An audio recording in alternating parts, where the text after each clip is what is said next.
இந்த உன்னை கல்யாணம் பண்ணிக்கிட்டதால எனக்கு சபையில் மரியாதை. புகழ் புரிந்த இல்லிலோர்க்கில்லை தம்மை இகழ்வார் முன் ஏறுபோல் பீடு நடை என்று வள்ளுவன் சொன்னதை போல உன்னை கல்யாணம் பண்ணிக்கிட்டதால எனக்கு சபையில் மரியாதை தெரியுமா?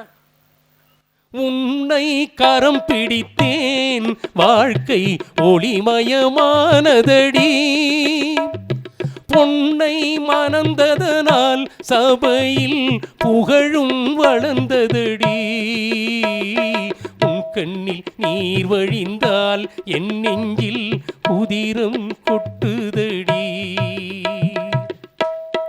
அப்புறம் ஆழம் விழுது போல உறவு 1000 வருமா. பெரியப்பா, சித்தப்பா, அண்ணன், தம்பி, சித்தி, எத்தனையோ உறவுகள் ஆழம் விழுது மாதிரி வந்துக்கிட்டே இருக்குமா. ஆனால் விழுதுகள் எல்லாம் அதற்கு உத்தரவாதம் அல்ல.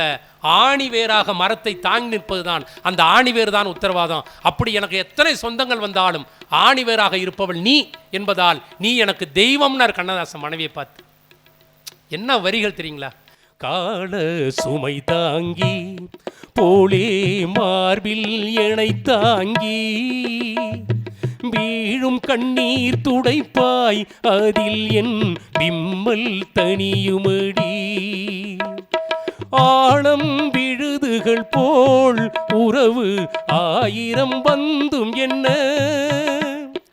ஆழம் விழுதுகள் போல் உறவு 1000 வந்தும் என்ன, வேறென நீருந்தாய் அதில் நான் வீழ்ந்து விடாதிருந்தேன், உன் கண்ணில் நீர் வழிந்தால் என் நெஞ்சில் உதிரம் கொட்டுதடி.